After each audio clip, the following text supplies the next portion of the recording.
सर्वेषां स्वागतम् अभिनन्दनं च।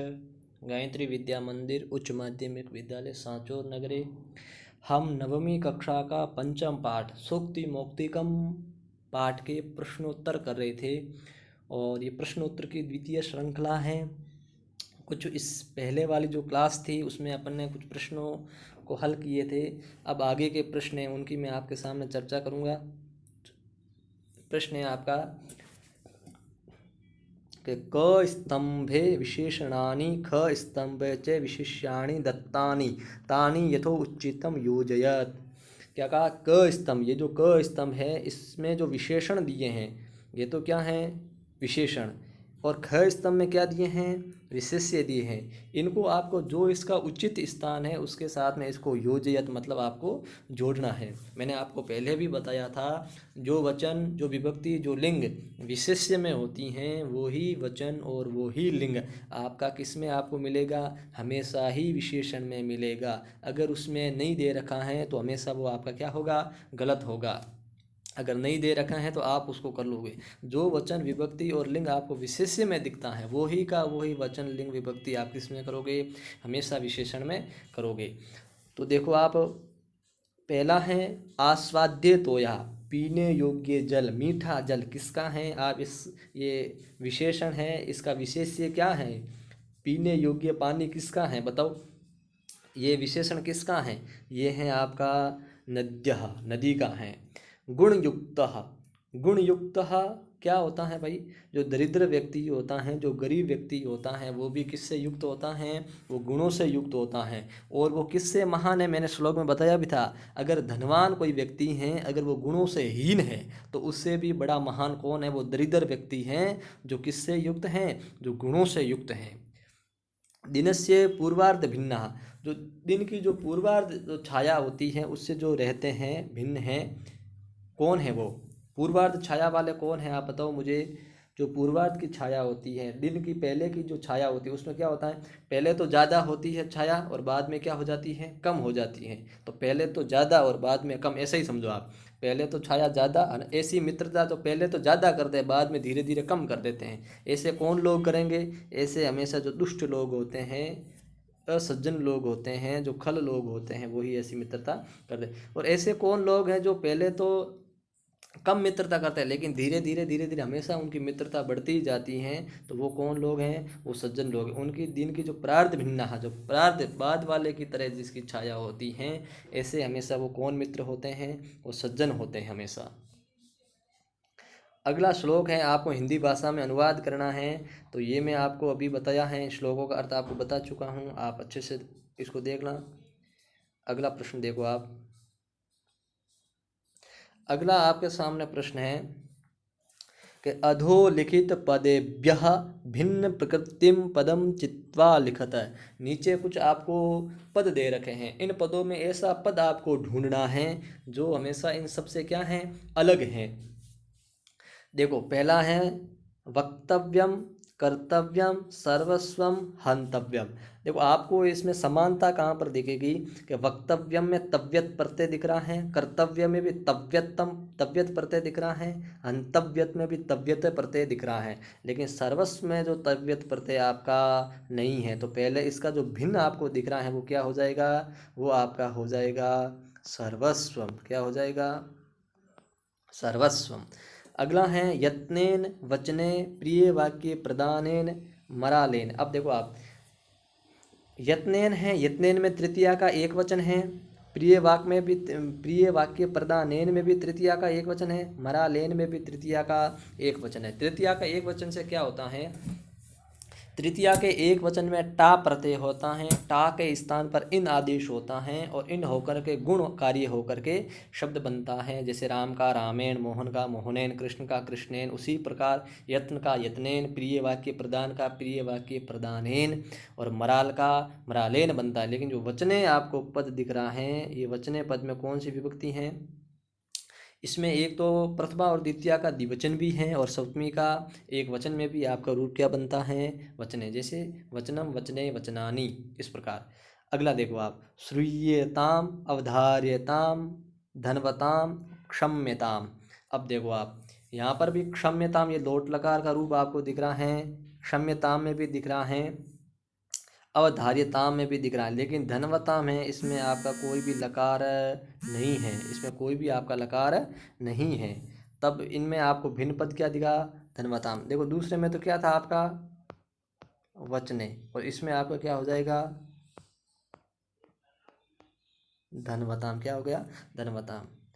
अगला आपका पद क्या है, जंतवः नद्यः विभूतय परितः। अब इसमें आप भिन्न पद ढूंढो। जंतव, ये जंतु शब्द का प्रथमा के बहुवचन में क्या बनता है, जंतव है, गुरु का बनता है गुरुवः, उसी प्रकार आपका जंतु का बनता है जंतवः, नदी का प्रथमा के बहुवचन में बनता है नद्यः, विभूति का बनता है विभूतयः। लेकिन जो परित है, ये जो दिख रहा है, ये किसी विभक्ति का पद नहीं है, ये आपका अवयव एक पद है, और ये आपका इसमें हो जाएगा एक भिन्न पद। क्या हो जाएगा भिन्न पद, इसमें क्या है परितः। क्यों, क्योंकि ये सारे प्रथमा के बहुवचन के रूप हैं, लेकिन ये इनसे भिन्न है, इसलिए हो जाएगा आपका परितः। आप कहोगे सर ये परितय है किसका रूप है, ये परितय किसी का रूप नहीं है, ये एक अवयव पद है, और परितय के योग में कौन सी विभक्ति होती है, हमेशा हमेशा उसमें होती है द्वितीय विभक्ति। अगले प्रश्न में आओ आप। अगला आपका प्रश्न है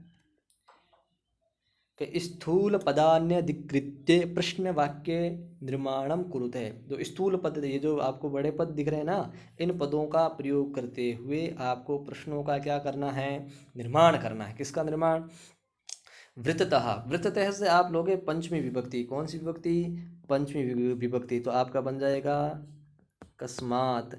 कस्मात, ये बाकी वाला ये जो दिख रहा ना, ये पूरा का पूरा वैसा का वैसा लिखोगे और लास्ट में लगा लोगे आप प्रश्नवाचक चिन्ह। तो कस्मात क्षीणः हतः भवति, किससे, क्षीण मरे हुए के समान है, तो वो हैं चरित्र के, चरित्र से जो हीन हो जाते हैं ना, चरित्र एक बार चला जाता है तो वो व्यक्ति मरे हुए के समान है। अगला है धर्म सर्वस्वम श्रुत्वा अवधार्यताम, जो धर्म का सार है, धर्म का जो सब कुछ है, उसको सुन करके उसको हमेशा क्या करना चाहिए, धारण करना चाहिए। तो धर्म सर्वस्वम श्रुत्वा, तो यहाँ पर आप लिख लोगे किम श्रुत्वा, क्या हो जाएगा किम श्रुत्वा, किम श्रुत्वा अवधार्यताम, क्या सुन करके आप उसको धारण करो। अगला है वृक्षाः फलम ने खादन्ति, वृक्ष है जो फल नहीं खाते हैं, तो वृक्षा की जगह आप पुल्लिंग का बहुवचन का रूप लिखोगे के फलम ने खादन्ति, प्रश्नवाचक चिन्ह है। अगला है खलानाम मैत्री आरंभ गुरवी भवती, जो दुष्ट लोग होते हैं उनकी मित्रता हमेशा पहले तो कैसी होती है, बड़ी होती है, लंबी होती है, बाद में कम होती है। तो यहाँ पर खला नाम पद दिख रहा है, षष्ठी का बहुवचन दिख रहा है आपको, खल शब्द का षष्ठी के बहुवचन में रूप बनता है, जाम का बनता है रामाणाम, उसी प्रकार खल का बनता है खलानाम। तो यहाँ पर आपका क्या हो जाएगा कि शाम, क्या रूप बन जाएगा केशाम मैत्री आरंभ गुरवीर भवती, ये आपका हो जाएगा प्रश्न। अगला देखो आप, अगला प्रश्न क्या है, अगला प्रश्न है अधोलिखितानि वाक्यानि लोट लकारे परिवर्तयत।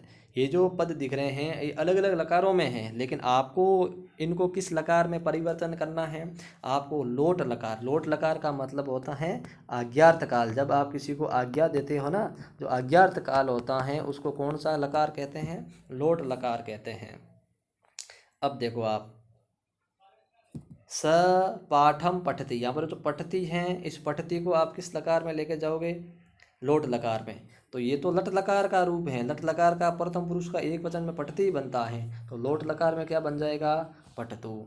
उसी प्रकार नद्यः आस्वाद्य तोया संति ही, यहाँ पर भी संति है, ये लट लकार का प्रथम पुरुष का बहुवचन का रूप है अस धातु का। तो आप इसको किस में बनाओगे, लोट, तो संति का आपका इसमें बन जाएगा संतु, क्या बन जाएगा संतु। सह सदैव प्रिय वाक्य वदती, वे हमेशा ही प्रिय वाक्य बोलता है। जो वदती हैं वो वद धातु का है, प्रथम पुरुष का एक वचन का रूप है, तो आप यहाँ पर क्या बना लोगे वदती है, वदती एक वचन का है, तो यहाँ पर आपका बन जाएगा वदतु, आपका क्या रूप बनेगा वदतु।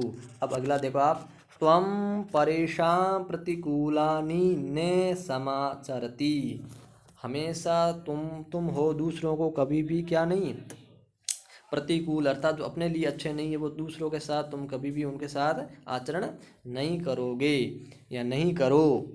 लोट लकार का रूप है, वैसे भी सॉरी ये इसका समाचर्ची लट लकार का रूप है, आप इसको लोट लकार में बढ़ाओगे। और देखो ये उत्तम मध्यम पुरुष का रूप है। किस पुरुष का रूप है? मध्यम पुरुष का एक वचन है। तो यहाँ पर लोट लकार के मध्यम पुरुष के एक वचन में रूप बनता है समाचार। क्या रूप बनता है? समाचार। ये देखो मध्यम पुरुष है, ध्यान रखना। इसमें थोड़ा सा विशेष क्या है, ये पुरुष कौन सा है? मध्यम पुरुष है। कौन सा इसका करोगे?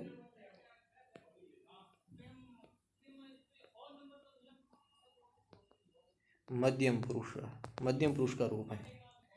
आगे देखो आप, अगला है ते वृतम यत्नेन संरक्षन्ति। वे हमेशा व्रत की प्रयास के साथ में इसकी रक्षा करते हैं, रक्षा करने का प्रयास करते हैं अपने चरित्र की। संरक्षन्ति है, इसमें सम उपसर्ग पूर्वक रक्ष धातु का लट लकार के प्रथम पुरुष के बहुवचन में रूप बनता है संरक्षन्ति। आपको लोट लकार में बनाना है, तब आपका बन जाएगा